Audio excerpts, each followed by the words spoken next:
지난달 말 취재진은 동부가 오일허브 1단계 공사가 한창인 북항을 찾았습니다.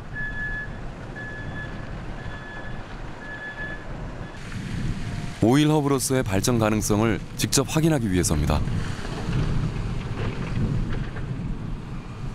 오일허브 조성에 있어 가장 기본적이면서도 중요한 건 다름 아닌 수심. 30만 톤급 초대형 원유 운반선을 비롯해 대형 선박이 무리 없이 지나가기 위해서입니다.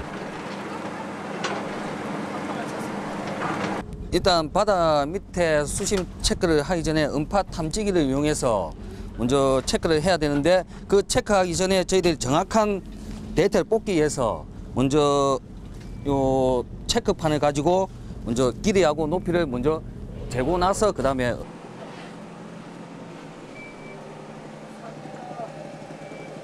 11m. 지금 보이는 음파 탐지기가 오늘 수심을 측정하는 역할을 담당하고 있는데요. 2m부터 내려간다. 음파를 발사해 해저 바닥에 반사되어 되돌아오는 데 걸리는 시간을 측정해 거리를 계산하는 겁니다. 공사 구간에는 15원선에서 한 16원선 정도가 나오고 있는 실정이고, 저희들 이제 공사 구간에서 벗어나서 북방파제 쪽으로는 한 19m 20원선이 지금 나오고 있는 상황입니다.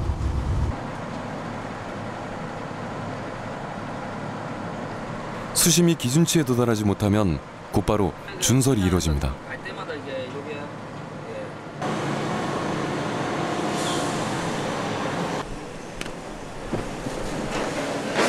거대한 쇠암봉이 바닷속 단단한 안반을 깨뜨립니다.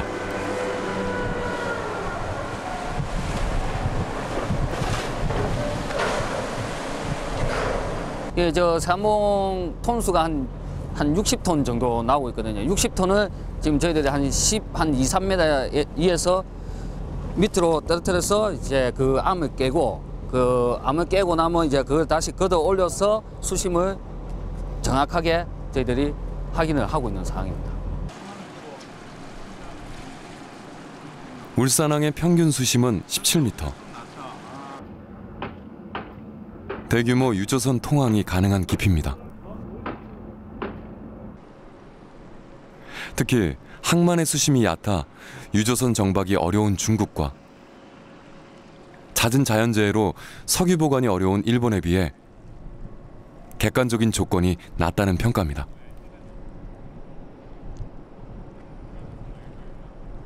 일본 같은 경우는 화산 활동도 많고요, 지진도 많고, 그러다 보니까 어떻게 보면은 하기가 좀 불편합니다. 그리고 또 중국 같은 경우는 오일허브도 충분히 할 수 있는데 거기가 안 되는 이유 중에 하나가 바다 수심이 얕아가지고 큰 배가 뭐 30만 배럴 50만 배럴 정도 되는 큰 배가 접안하기가 굉장히 어렵습니다.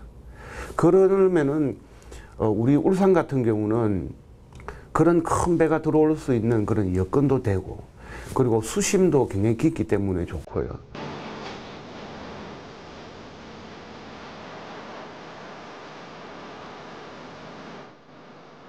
국가에너지 산업의 지도를 바꿀 동부가 오일 허브 사업.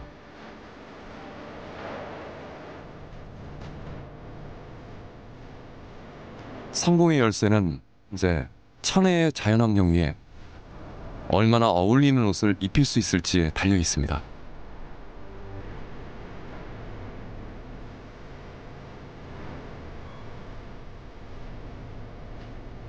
오일허브의 핵심은 물량입니다. 물량이 얼마나 거래량입니다. 정확하게 얘기하면 거래 물량입니다. 그럼 거래량 규모에서 성공을 하기 위해서는 어떻게 해야 되느냐라고 했을 때 제일 중요한 부분이 트레이더입니다.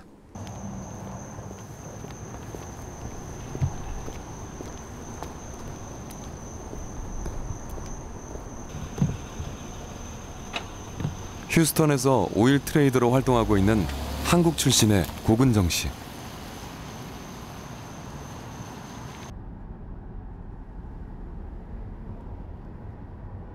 이른 아침 출근을 서두릅니다.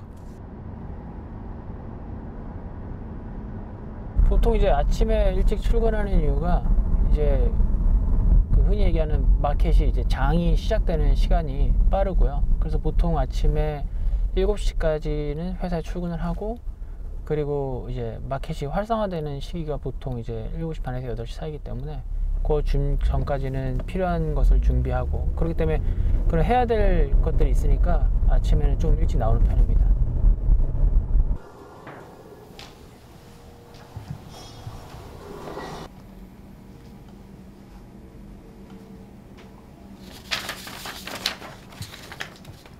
모니터 앞에 앉아 가격 분석에 한창인데요. 한 번의 클릭으로 거대한 돈이 오가는 만큼 정보 수집을 소홀히 할 수 없습니다. 내가 하는 일에 따라서 확실히 이득이 남고 확실히 손해를 보고 이런 것들이 분명하거든요. 왜냐하면 내가 1불에 샀다가 2불에 팔았으면 1불의 이익을 남겼다는 게 너무 분명하고, 반대의 경우는 1불의 손해가 났다는 게 너무 분명하기 때문에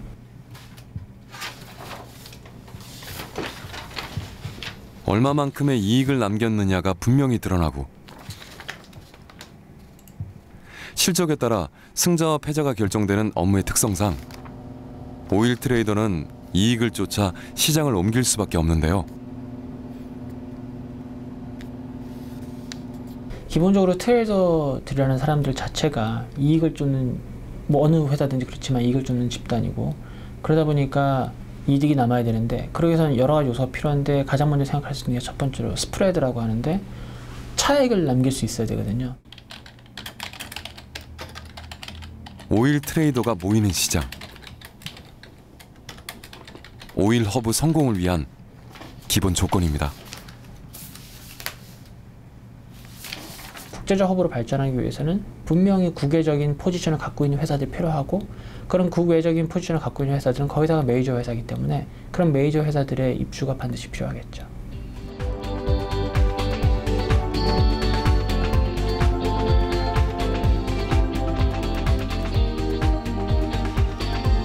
미국 휴스턴 항만에 자리 잡은 오드펠 탱크 터미널.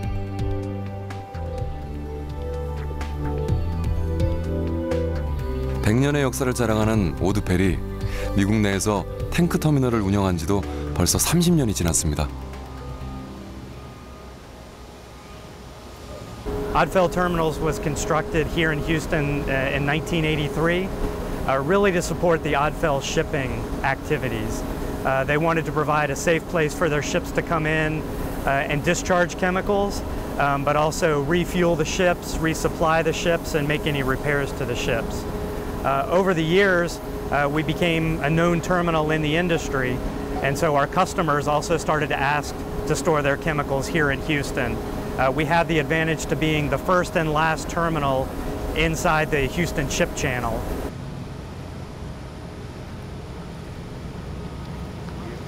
이곳의 탱크 수는 자그마치 110개. 온갖 종류의 화학 제품들이 들어있는데요. 화학 제품이 날로 새로워지면서 탱크의 종류도 다양해지고 있습니다. So these are examples of stainless steel storage tanks that we have in our facility. They're used to store primarily specialty chemicals or corrosive chemicals, which would include acids or bases. The tanks are all 316 stainless steel, and they have stainless steel infrastructure around them too.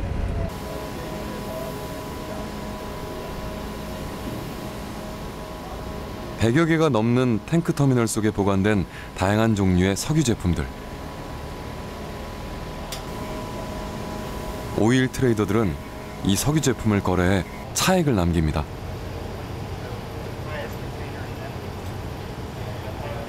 Who has got oil available and who needs it.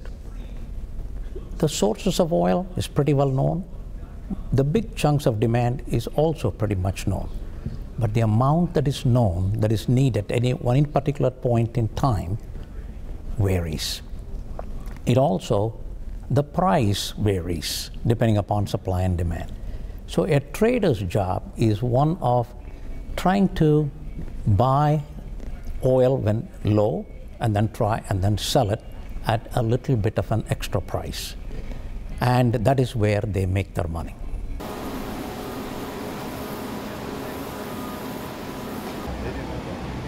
앞으로 울산에 들어설 오일허브 탱크 안에도 원유나 등유, 제품류 등 수많은 종류의 석유류가 채워질 텐데요.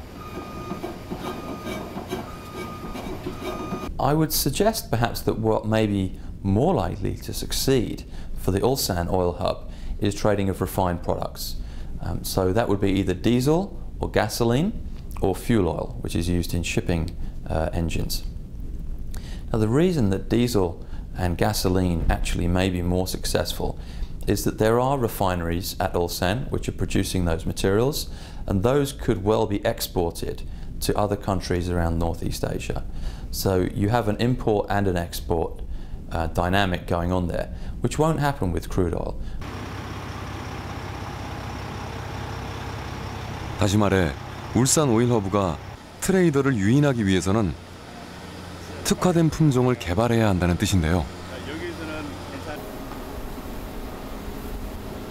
세계 석유 시장을 주름잡는 오일 메이저 소속의 트레이더 생각도 크게 다르지 않습니다. There's a lot of LNG demand for South Korea. I think it all depends on what South Korea's purpose is and what energy and commodity they want to get into. A lot of trading companies, such as the company that I work for, we work in multiple commodities. So if you were focused on one, then it won't be as attractive. But if you're focused on a whole suite of assets, then that could create a lot of interest because that can create a lot more volatility.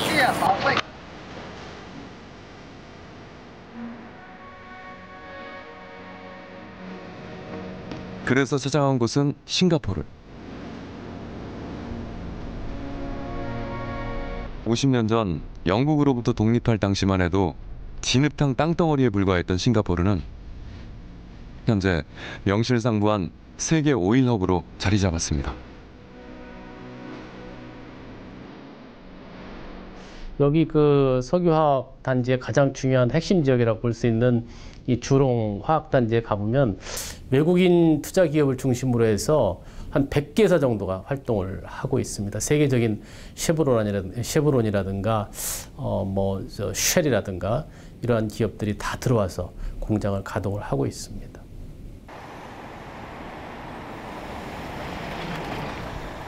질서와 안전이 세계 1위인 나라답게 법적인 시스템은 엄격하지만 기업 육성에 있어서만큼은 유연한 정책을 펼친 정부의 적극적인 노력의 결과입니다. A very successful trading hub. We would have to think about the factors which made people choose Singapore as opposed to other locations in the first place. So first of all, a very clear rule of law, where people felt that they could understand the court system. They felt that it was safe to base their operations here, that it was secure, no real security issues. It's always been a place where trading has been encouraged.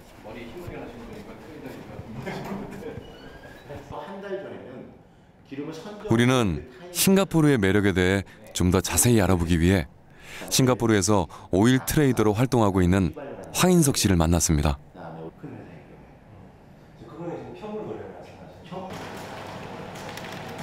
오전 10시에 일과를 시작해 저녁 7시까지 업무에 여념이 없습니다. 저녁 시간도 약속이 많고요. 보통 거래선과 만나서 정보 교환도 하게 되고 그렇습니다. 보통 시간은 좀 자유롭게 쓸 수 있는데 단점은 밤에도 무슨 일이 생기면 또 새벽에도 생기면 그런 전화를 받아야 되는 좀 하던 업무이기도 하고요. 일주일에 한두 번은 월드와이드하게 네트워크가 되어 있는 회사들이 많기 때문에 그 컨퍼런스 콜이 있습니다. 그래서 미국 시장과 유럽 시장과 아시아 시장이 같이 컨퍼런스 콜을 하려면은 아시아 사람들이 희생을 많이 하죠.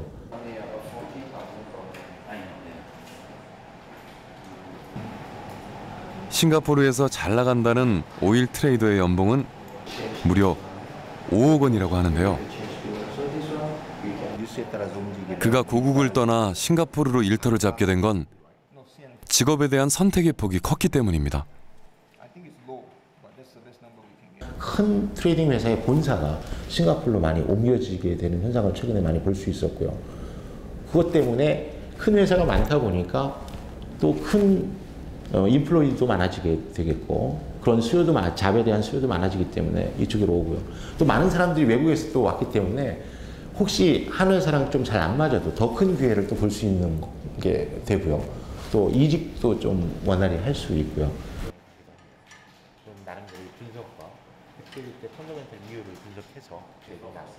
가장 바쁜 시간은 오후 4시.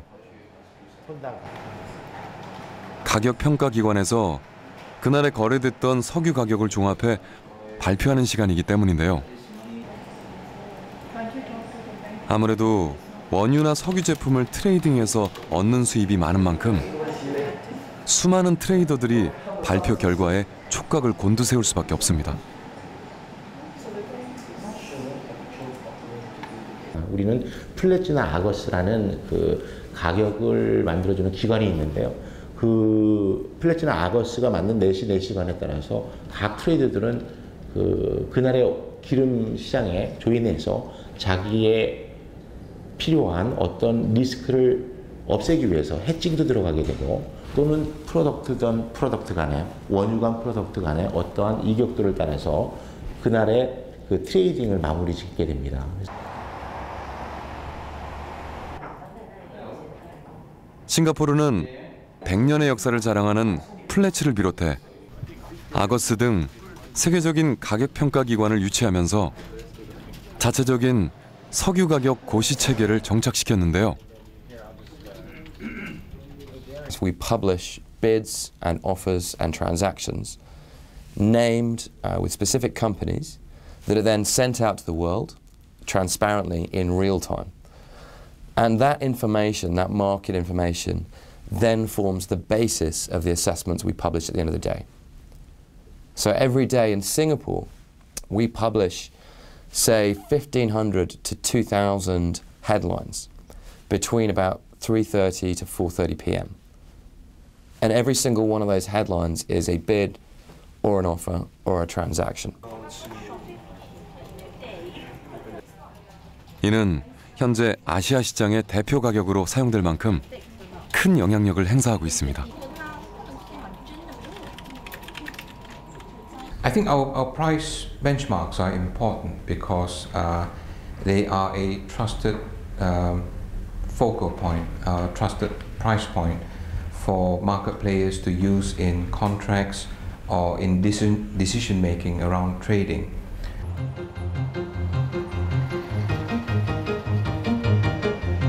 여기에 2000년대부터 정부 주도 아래 지역은행들이 석유 거래를 위한 금융 서비스를 제공한다는 것도 매력적입니다. 우리나라에선 보기 힘들게 석유를 담보로 대출을 하고 또 전자상 거래를 위해 없어서는 안 될 청산소도 존재합니다. For them to have positions with each other and have to have documentation with each other. Keeping on top of that and tracking all of that is a very big administrative burden. So in markets with multiple participants, it's very convenient to just have a clearing account because they can trade with any of those participants, which ensures that they get the very best market price. But they don't need direct documentation with them because all of their trades ultimately rest with the clearinghouse.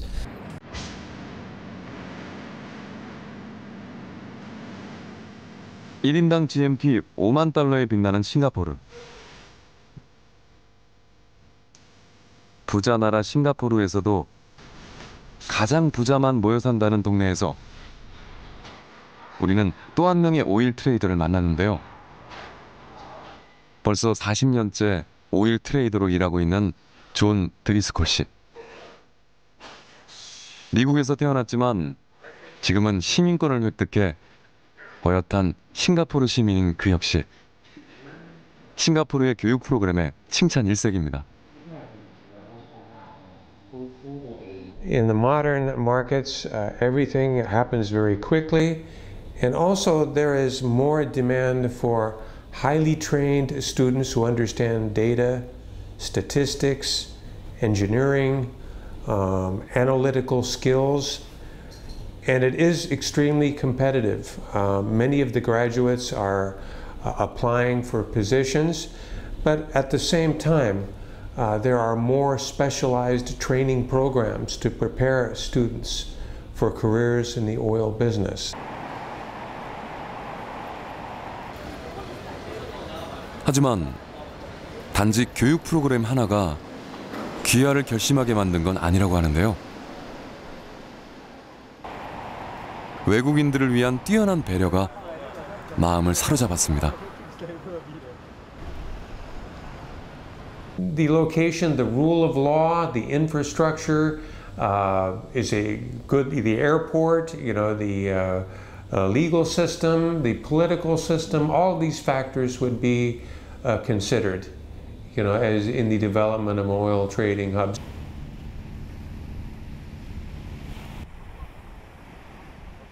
놀라운 건 외국 전문 인력이 정착을 결정하는 데 있어 가족이 큰 영향을 미친다는 사실입니다. 이렇게 돼 있으면 한국 같으면 100m 더 있어요. 주거 여건, 정주 여건을 또 향상시킬 수 있는 방안이 있어야 되거든요. 직접적으로 이제 세계 외해에서 트레이드들이 온다면 그 사람들이 직접적으로 우산에 살아야 되지 않습니까? 산다는 거는 단순히 산다는 게 아니고 사실 주거 여건도 그렇고 교육 여건도 그렇고 자녀들 그런 모든 것에 대해서 조금 더 이게 정주 여건이 개선될 수 있는 그런 대책이 필요하다고 생각됩니다.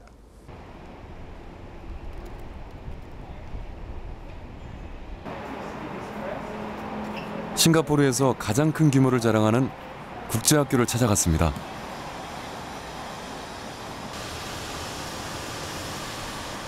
전 세계 53개국으로부터 온 750명의 학생에게 국제교육 프로그램을 중심으로 수업을 진행합니다. Currently, our top nationalities are Japanese, Korean, Chinese, British, American, Indonesian, and Dutch. These families came to Singapore because either the mother or father in the family are working in a company in Singapore, normally for a specified duration. Some students come from neighboring countries without their parents because they want access to the International Baccalaureate, the IB programs.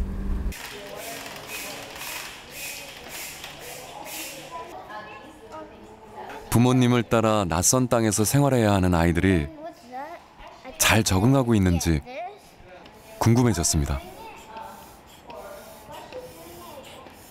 우리가 원하는 과목을 선택할 수 있고요. 그 다음에는 이것저것 만들어 볼 수 있어서 좋고요.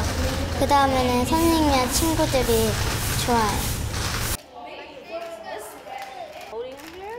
친숙한 퍼즐을 교재로한 수업에 마냥 흥미로운 모습인데요. 다양한 국가, 다양한 인종의 친구들 틈에서 서로 다른 문화의 차이와 글로벌한 환경을 자연스레 익혀갑니다. One of the really important things about our school too is in helping students with their transitions. The transition into a very new environment and the transition to the next stage in their life, whether that's going on to university or going home or going to another country. And we have a large counselling staff that help the students with this, and we have trained all of our teachers too to be equipped to support students as they make those critical transitions in their life. Okay, all right. So those guys who are playing here. 어린 시절 느낀 국가에 대한 좋은 인상은 먼 훗날 인재가 되어 다시 돌아오는 결과를 낳기도 합니다. 울산에 그 외국인 학교가 있느냐. 그러니까 트레이더들이 외국인인데 외국인이 와가지고 울산공항에 도착을 했습니다. KTX를 타고 내려왔습니다. 그럼 이 사람들이 집을 구하는 것부터 시작해서 운전면허를 따는 것까지 심지어 인터넷을 가입하는 것까지 일사천리로 자기 스스로 할 수 있는 환경이 돼 있느냐 그 부분을 판단을 하시면은 휴스턴과 싱가포르 그다음에 울산이 어떤 부분에서 경쟁력이 도시 경쟁력이 차이를 있는지는 쉽게 생각을 하실 수 있을 것입니다.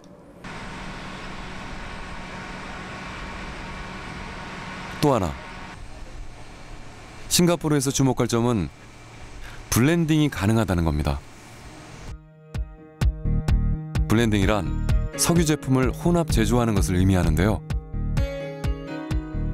나프타와 리포메이트와 같은 첨가물을 혼합하면 휘발유가 만들어집니다.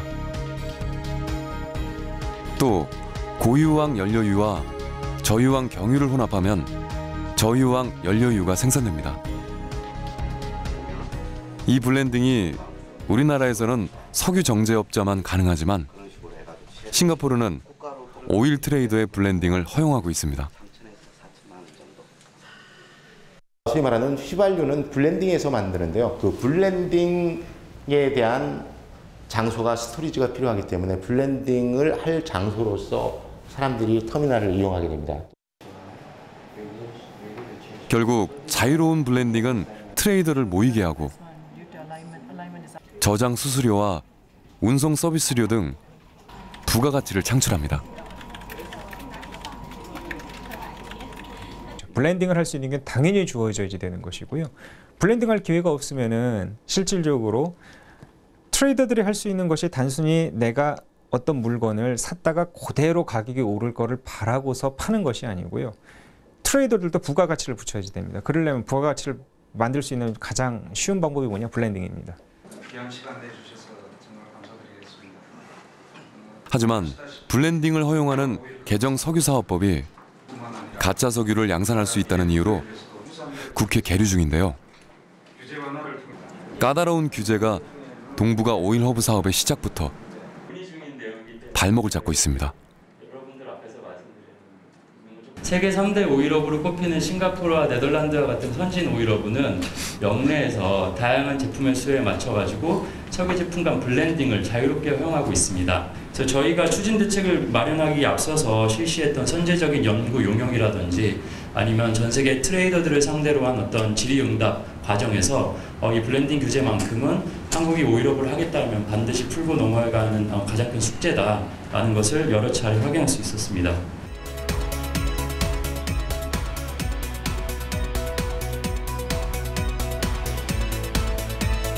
싱가포르가 석유 트레이딩 중심의 오일 허브라고 한다면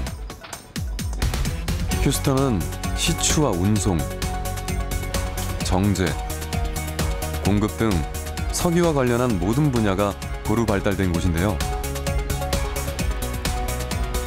명성에 걸맞게 휴스턴엔 오일 메이저 회사의 대부분이 자리 잡고 있습니다.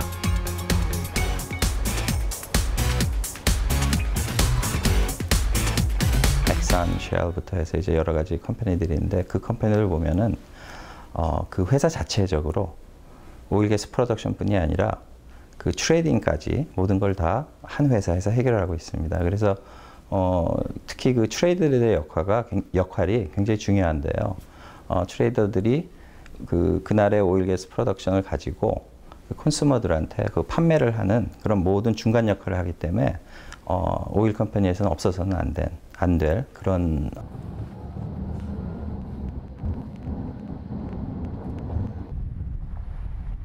미국 석유 산업의 심장부 텍사스주에 위치한 A&M 대학교.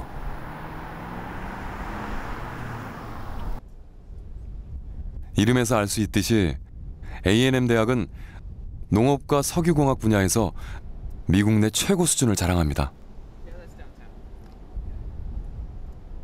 미국 전역에 걸쳐 석유회사 엔지니어의 15%가 이 학교 출신인데요. 유가는 A&M 동창회가 결정한다는 말이 나올 정도로 석유화학의 절대 강자입니다.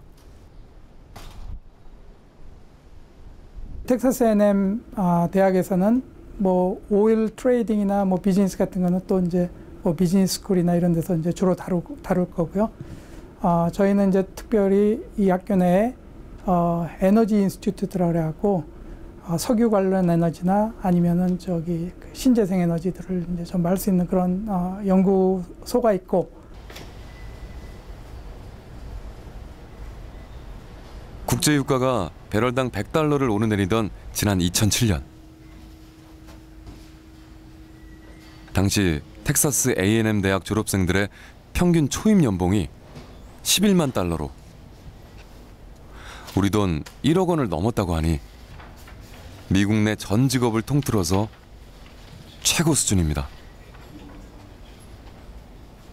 휴스턴은 전 세계적으로 그 해양공학의 메카라고 할 수 있는 지역인데요. 거기에는 이제 정말 수백 개의 그런 엔지니어링 컴퍼니들이 작은 것에서부터 큰 게 되게 많이 있거든요. 그래서 저희가 주로 이제 관련된 분야에 대해서 이제 회사를 많이 취직을 하고, 또 휴스턴 분야뿐만이 아니라 이제 북유럽이나 이제 유럽권에서도 석유 업체들은 대학 1학년생에게까지 인턴십 프로그램을 통해 높은 보수를 제공하고 있다고 하는데요. 이처럼 체계화된 인재 육성 프로그램은 학생들에겐 높은 임금을, 또 기업에게는 보장된 인재를 확보할 수 있는 산업 생태계의 선순환 구조를 만들고 있습니다. So you have to know about those complexities of oil production and consumption. You also have to know about all the complexities about logistics in terms of arranging shipping and transportation through pipelines, storage, things of that nature. Also, there's a tremendous amount of detail in terms of credit. How do you finance a transaction? And so to be a trader, you have to know a lot of different things. And so training and development is very important.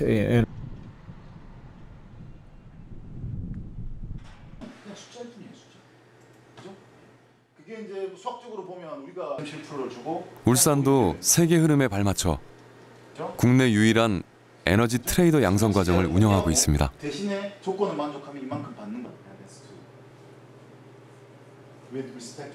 학생들이 어려운 금융 용어를 꼼꼼히 필기하며 수업에 집중합니다. 그게 이제 수학적으로 보면 우리가 항상 이야기하지만 이 그 샘플셋이 있죠. 다양한 금융 이론은 물론 실제 상황을 가정한 시뮬레이션을 통해 석유 거래 기법을 배우고 있는데요. 얼마까지? 최대 8.7%까지.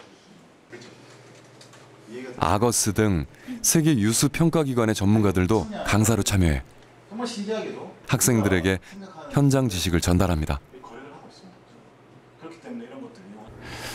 수업을 들으면서 교수님들이 다양한 커리큘럼으로, 예를 들어 금융공학이라든지 석유를 기초로 한 파생상품에 대한 교육, 그리고 직접 또 현업에 계신 분들이 석유 산업의 기초에 대해서 알려주시니까 많은 도움이 됐던 것 같습니다.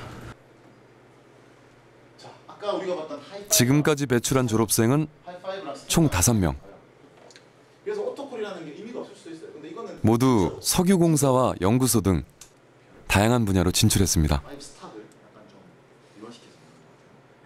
지금 오일허브 사업의 핵심적인 부분은 거래 활성화를 위해서 외국의 트레이딩 회사들을 유치하는 것입니다.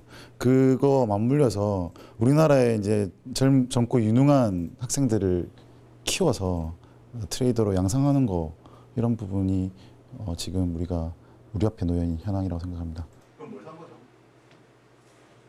울산에 생길 동부가 오일허브는 학생들로 하여금 더욱 큰 꿈을 그리게 합니다.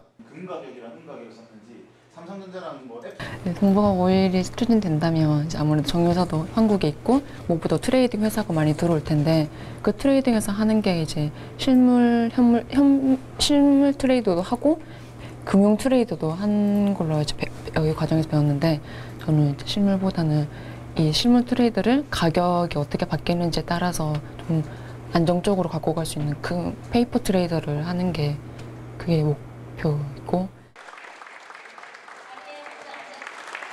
지난 7월 박근혜 대통령이 직접 이곳을 찾았는데요.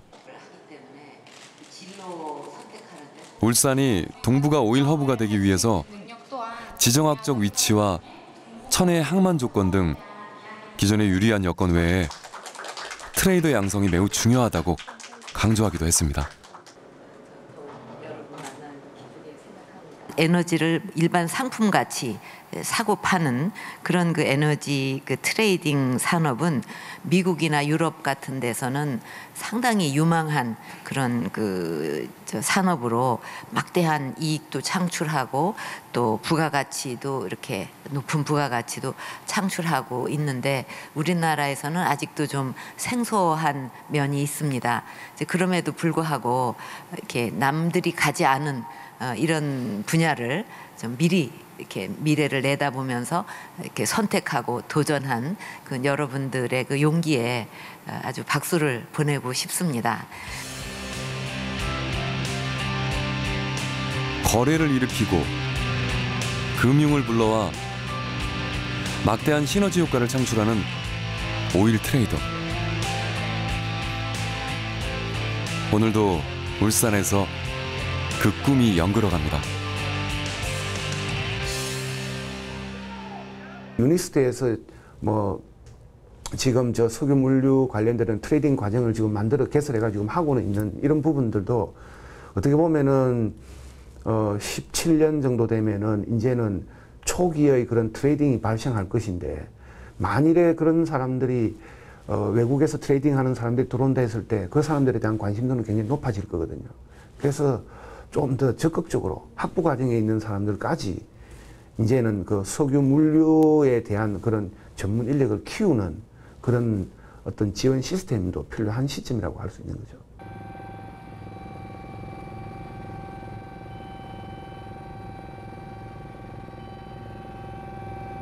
이웃도시 부산이 발빠른 행보를 보이는 것과 대조적입니다.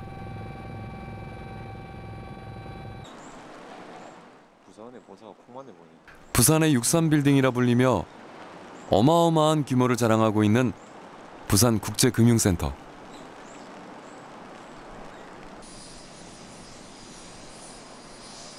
(5,500억) 원이 넘는 돈을 투자해 지난 8월 준공됐습니다.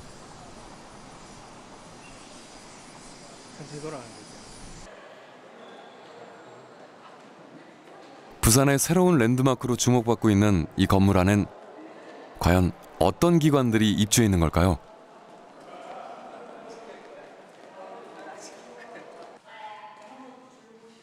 수출입은행과 무역보험공사, 산업은행 3개 기관 등 해양금융과 관련한 우리나라 3대 해양금융조직이 합쳐진 해양금융종합센터가 눈에 띕니다. 무엇보다도 센터 내 3개 기관 간 협업이 매우 용이합니다. 대규모 프로젝트에 대한 원활한 협조 융자 지원이 가능하고 시간이나 비용 면에서도 매우 효율적입니다. 더구나 BIFC 내 한국해양보증보험, 캠코 선박 운영 등 관련 기관이 함께 입주해 있기 때문에 단순히 센터 차원의 협업이 아닌 해양산업 전반에 대한 전방위적 협업이 가능합니다. 하지만 우리의 이목을 집중시킨 건 단연 한국거래소인데요. IT 강국답게 세계 최고의 IT 인프라를 갖춘 곳입니다.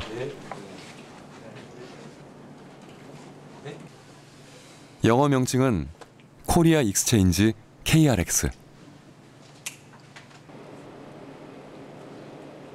대한민국의 주식을 매매하는 가장 기본이 되는 곳입니다. 한국거래소는 약 60여 년간의 역사를 가지고 있습니다. 그리고 한국거래소에서는 증권시장과 파생상품시장을 운영하고 있는데 증권시장의 경우에는 유가증권시장과 코스닥 시장을 구분해서 운영을 하고 있고 파생상품시장은 선물, 옵션 등을 거래하고 있습니다. 현재 파생상품은 부산에서 거래가 이루어지고 있습니다. 3년 전부터는 전자상거래 형태의 석유거래 시장도 오픈했는데요. 정유사와 민간거래에 있어 중재 역할을 합니다. 하루 평균 거래량 1,500만 리터. 우리나라 석유 거래의 10%를 담당하고 있습니다. 거래 규모도 연평균 77.2% 증가하고 있는데요. 동부가 오일 허브가 본 궤도에 오를 것을 대비해 원유 거래와 파생 상품 거래까지 확대해 나갈 계획입니다. 그래서 현물 시장이 원활히 형성되어야 파생 상품 거래도 이루어질 수가 있습니다. 그래서 현재 저희 거래소가 운영하고 있는 석유 제품 시장이라든지 동부와 올러브가 그런 현물 시장 기능을 수행할 수가 있습니다. 그래서 동부와 올러브가 구축이 되게 되면은 이를 기반으로 한 석유 제품 선물, 원유 선물과 같은 그 파생 상품 시장 형성이 원활해질 수가 있습니다. 울산시도 독자적인 오일허브 금융 시스템 구축에 나섰습니다. 금융 서비스 없이는 동부가 오일허브 성공을 담보할 수 없기 때문입니다. 싱가포르에 가가지고 싱가포르에 있는 트레이더를 만났을 때 하는 이야기가 트레이더들은 자기가 가지고 있는 제품이 인근에 있기를 원하는데요. 그렇지 않고 여기에 그런 시설이 안 갖춰지면은 싱가포르에서 트레이딩 하는 거나 서울에서 트레이딩 하는 거나 무차별하다는 거죠. 결국은 혹시 잘못됐을 때는 유럽의 형태, ARA 지역에 탱크 터미널은 있지만 부가가치는 스위스에서 창출되는 그런 형태가 될 수가 있다는 거죠.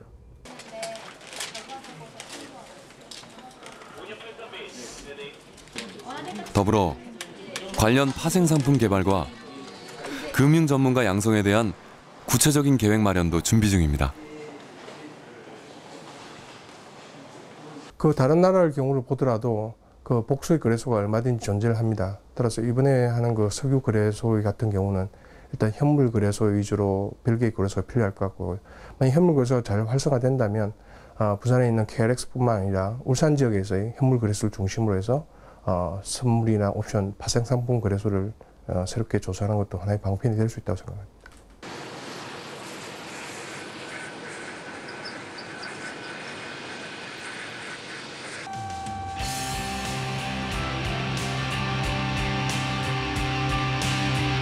울산에서 58km 떨어진 망망대 위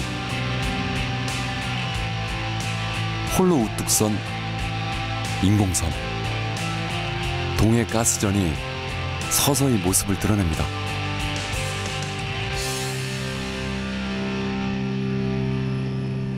기름 한 방울 나지 않는 우리나라를 산유국으로 재탄생시킨 동해 가스전은 벌써 11년째 34만 가구가 쓸 수 있는 가스와 승용차 2만 대를 채울 수 있는 기름을 매일 뽑아내고 있습니다. 저희가 최초 생산을 2004년도 7월부터 생산을 했고요. 지금까지 올린 매출액은 2조 3천억 원에 저희가 매출액을 올렸습니다. 그리고 저희가 2019년까지 앞으로 4년 동안 추가 생산할 예정의 그 양이 남아있는 상태입니다.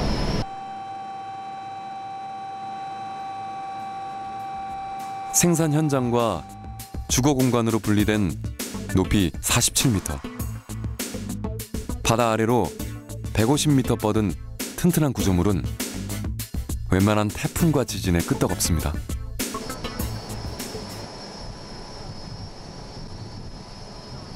그렇다고 긴장을 늦출 수는 없는데요. 365일 24시간 불을 밝히며 명실상부한 산유국으로서의 자존심을 지키고 있습니다. 여기가 아무래도 육지와 떨어진 오지다 보니까 저희 근무 조건은 14일 근무씩 막교대 근무를 하고 있습니다. 그래서 저희가 아침 7시부터 저녁 7시까지 일도 휴일도 없이 14연속 작업을 하게 되고요. 또 야간에도 저희가 설비가 어떤 때 이상이 있을지 모르기 때문에 만약 이상이 발생하면은 저희가 조치를 하게 되는데 항상 긴장감 속에 근무를 하는 요건이고요. 또 아무래도 가족, 애들이나 부모님 아프실 때 가장 바로 찾아뵙지 못하는 그런 어려움이 있습니다.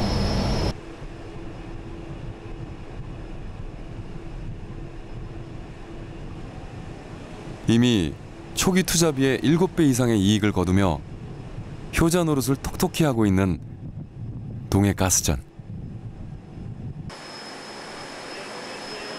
이곳에서 생산되는 초경질률을 직접 확인해 봤습니다.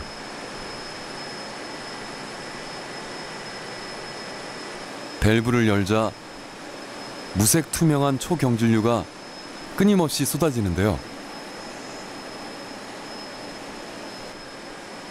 불순물이 섞이지 않은 그야말로 양질의 원유입니다. 저희가 생산하는 원유는 일반적인 원유와 달리 색깔이 아주 하얗고 일반적인 원유는 가솔린, 등유, 경유 이렇게 분리가 됩니다. 근데 저희가 생산하는 거는 가스 중에 아주 깨끗한 초경질 원유로서 자동차에도 직접 사용할 수 있는 깨끗한 원유를 좀 생산해내고 있습니다.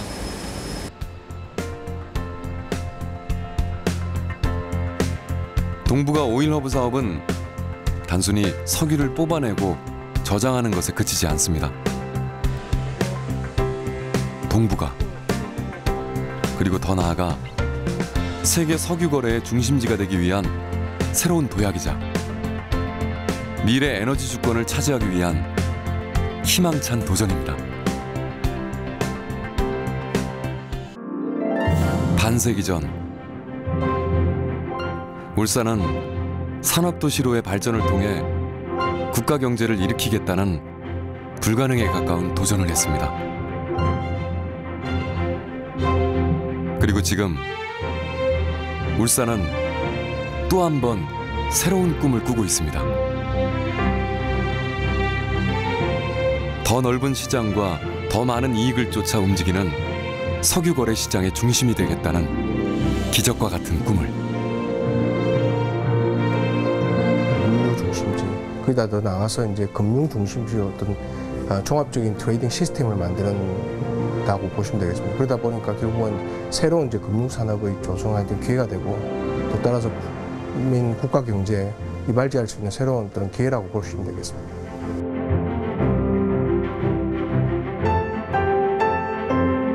동부가 오일 허브를 향해 기적을 이뤄내는 도시.